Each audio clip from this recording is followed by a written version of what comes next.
بسم الله الرحمن الرحيم. رب اشرح لي صدري ويسر لي امري واحلل عقدة من لساني يفقهوا قولي. ازيكم يا شباب، عاملين ايه؟ يا رب تكونوا بخير ان شاء الله، ويا رب تكونوا بتذاكروا مش قاعدين بنرحرحين. بص يا باشا، 13 كان برضه العمل تطوعي. تقوم بعض المؤسسات الخيرية بتوفير الأماكن اللي بتساعد الأسر الأكثر احتياجا في عرض منتجاتهم اليدوية لنقلهم إلى دائرة الإنتاج والمقدرة على العطاء وإتاحة الفرصة لهم بالدخول لدورة الاقتصاد القومي.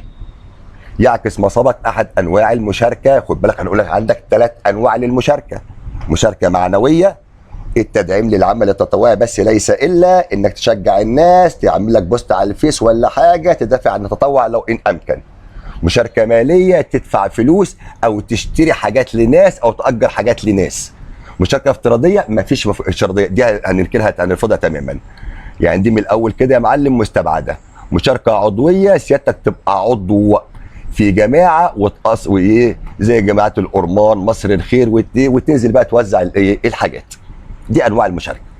سؤالك بيقول لك المؤسسات الخيريه بتوفر الاماكن اللي بتساعد الاسر الاكثر احتياجاتا في عرض منتجاتهم. والسؤال الاجابه كانت هنا يا معلم، لما اوفر للناس الاماكن هنا انا ساعدتهم، هنا انا اجرت لهم الاماكن اللي هم بدل ما يدفعوا ايجار الحاجات بتاعتهم هنا وهنا وهنا انا ساعدتهم، وبالتالي انا دفعت فلوس بس بصوره ايه يا باشا؟ غير مباشره. يعني المشاركه هنا كانت مشاركه ماليه.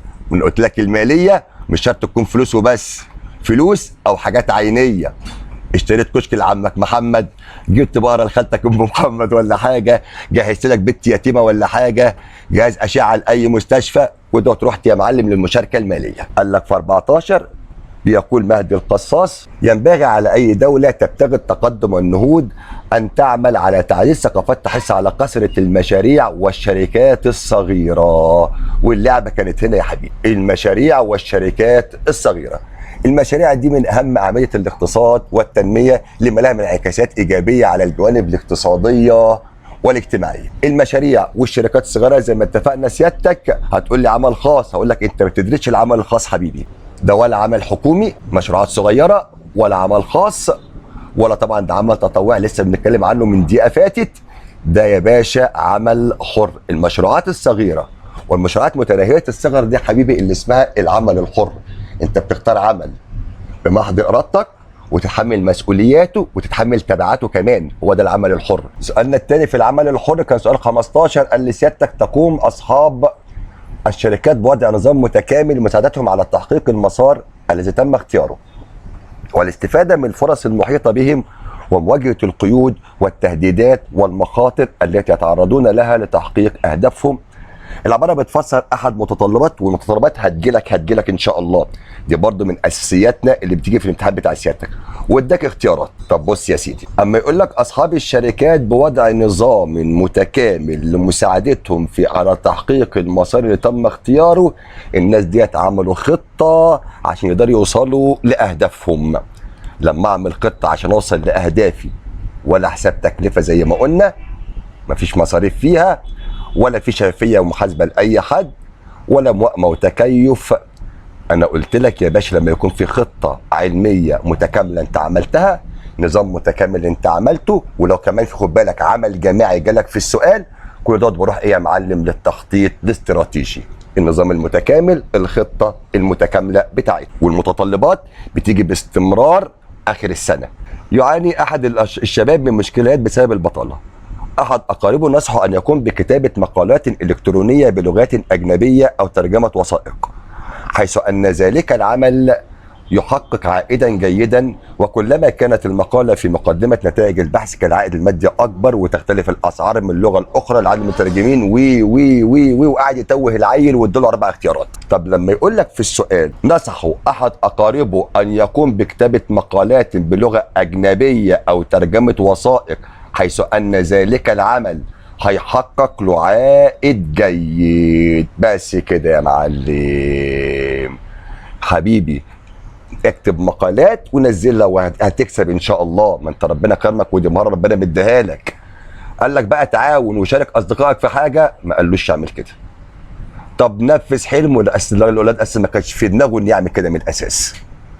طب يصنع قراره، ما كانش لسه الراجل خد قرار ولا عمل اي حاجه في اي حاجه. كل ما هنالك يا معلم ان الواد دوت ربنا كرمه بلغه فيستخدم مهاراته بايجابيه ويشكر قريبه انه قال له كده. عشان كده كانت الاجابه بتاعتنا يا حبيبي انه بيستخدم مهاراته بايجابيه. كده يا صاحبي خلاص معاك الباب الثاني. الباب الثالث والاخير كان فيه 3 موضوعات، فاكر انت؟ كان فيه العولمه، كان فيه العنف والتطرف، كان فيه البحث العلمي. جابوا في السنه اللي فاتت جابوا فيه 6 اسئله السنه اللي فاتت. فسؤال بيقول لسيادتك: يرى محمد الجبري أن العولمة تسعى إلى إقصاء الخصوصية والذاتية من خلال السيطرة على الإدراك من أجل تعطيل العقول والتشويش على نظام القيم. والهدف، امسك بقى الهدف. والهدف هو إيه بقى يا حبيبي؟ الهدف هو تكريس نوع من الاستخدام لسلع معينة. بس يا باشا كلامنا هنا على السلع المعينه، وده اللي اسمه ثقافه الاختراق. اما نتكلم على السلع ونتكلم على ثقافه الاختراق، ما لهاش علاقه بالتاخر التكنولوجي والصناعي، ولا بالنمو الاقتصادي، ولا بالتخلف عن ركب التقدم.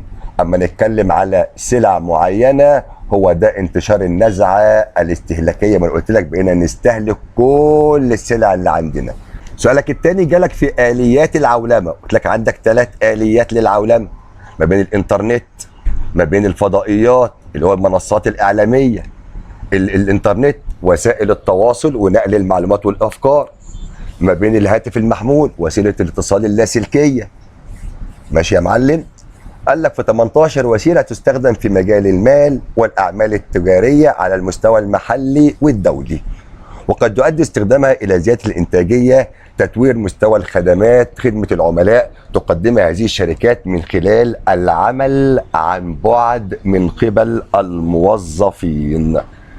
اما نستخدمها في مجال المال والاعمال التجاريه على المحل والاقليمي، وطريق العمل عن بعد من قبل الموظفين، كل ده بيحصل فين يا حبيبي؟ بيحصل من خلال استخدامنا الكمبيوتر، ما ينفعش البلوتوز، ما ينفعش الفضائيات، ملهاش علاقه، الانترنت هو ده بقى يا باشا، هو ده العمل عن بعد. العمل عن بعد بيكون مجال استخدام الانترنت. ماشي يا حبيبي؟ عشان كده كان هنا استخدامنا هنا لآلية الانترنت. 1019 يعرف التطرف بأنه قد يتحول بمجرد فكر إلى سلوك ظاهري أو عمل سياسي. ادي أول جزئية ممكن ناخد بالنا منها، سلوك وعمل. فيلجأ المتطرف إلى استخدام العنف كوسيلة لتحقيق المبادئ التي يؤمن بها أو إرهاب كل من يقف عقبة في طريقه. وادى لسيادتك مجموعة من الاختيارات. أما نتكلم على سلوك ظاهري او عمل انت عملته واستخدمت عنف، الموضوع كده خرج عن مجال الحوار. مش موضوع حوار، ولا موضوع تقبل افكار الاخرين، ولا ان سيادتك عندك متعصب لرايك. سيادتك ما دمت مارست سلوك وفعل سيادتك عملت واستخدمت العنف، انت خرجت عن قواعد المجتمع. ما دام التعريف التطرف انك تخرج عن قواعد المجتمع، تبقى انسان متطرف، شخصيه سيكوباتيه. في 20 كلمك في المستويات، وبرضه بيجي لك مستويات على طول. انت عندك 3 مستويات للتطرف. عندك المستوى المعرفي، تبقى سيادتك لطخ، مش عايز تسمع ولا تفهم اي حاجه خالص، ومش عايز تشغل على دماغك فردة جزمه قديمه. عندك مستوى وجداني، سيادتك تبقى حقود وكاره ومش عايز تتعامل مع الناس كلها، وكل اللي غالب عليك هو الحقد والكراهيه، وانسان يعني ايه واطي يعني. ثم المستوى الاخير يا باشا اللي هو المستوى السلوكي، تلجا بقى ايه؟ للقتل وللتدمير والخراب وهكذا. دي ال3 مستويات كده على السخان يعني. فمجموعه من الافراد لا ينظرون الا من نافذه واحده ولا يعيشون وعليها يعيشون. دماغه فردة جزمة قديمة. ادي اول حاجة. يدفنون كل منابع الماء حولهم الا نبع واحد، فاذا جف ماتوا ظمأ. فهم يغلب عليهم شعور حماسي نوعي طاغي نحو شيء معين دون تبصر. لو ركزنا في حطينا تحت منهم خط ده يا معلم، لا ينظرون الا من نافذة واحدة وعليها يعيشون. مش عايزين يفكروا، دماغهم فردة جزمة قديمة. ادي معرفي. شعور حماسي نوعي طاغي. المشاعر، قلنا المشاعر والاحاسيس هتروح ايه؟ مشاعر بقى الكراهيه والحقد والغضب وبتاع، هتروح للمكون المستوى الوجداني. يعني يا باشا كانت اجابتك هنا في المستويين الصح، هو المستوى المعرفي والمستوى الوجداني. ما ينفعش بقى سلوكي ووجداني، ولا سلوكي معرفي وجسمي، ولا سلوكي وجسمي. 21 سألك على أسباب التطرف، خد بالك لأن أنت عندك أسباب للتطرف.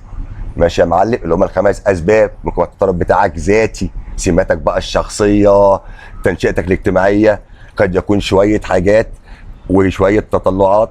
تعال نخش على سؤالك 21، سألك هنا في العوامل بتؤدي للتطرف. تعال نشوف قال لك إيه.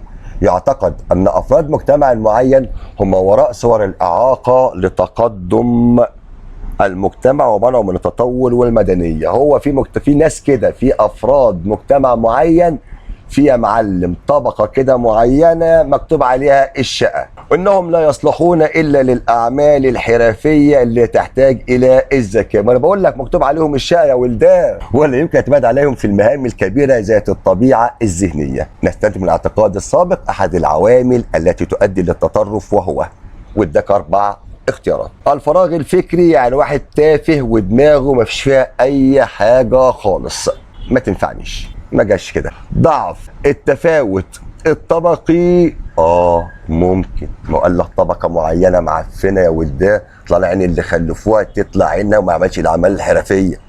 ناس ما ده تفاوت الطبقي، ناس غنيه او ناس فقيره قوي طلع عين اللي خلفوها.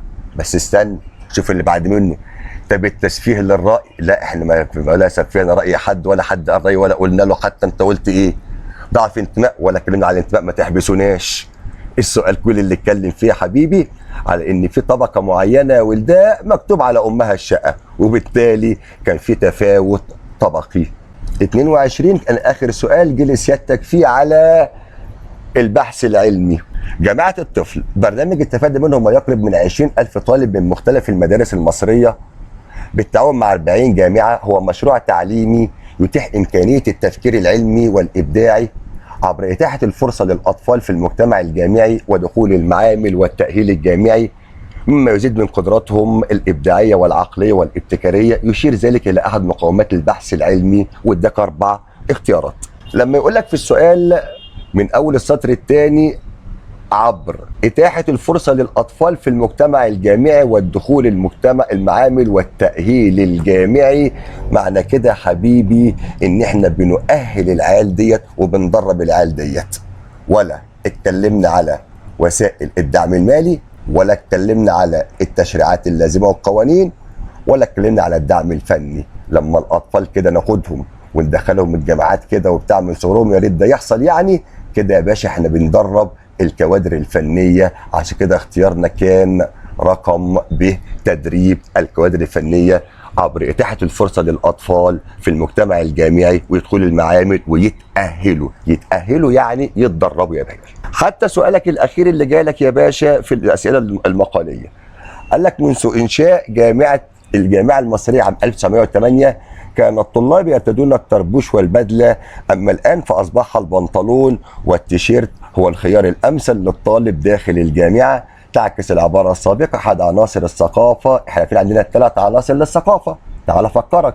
العموميات بيشترك فيها معظم أفراد المجتمع، زي التحية، زي أسلوب اللبس، واخد بالك طريقة اللبس الموجودة في المجتمع ككل، هو ديت العموميات.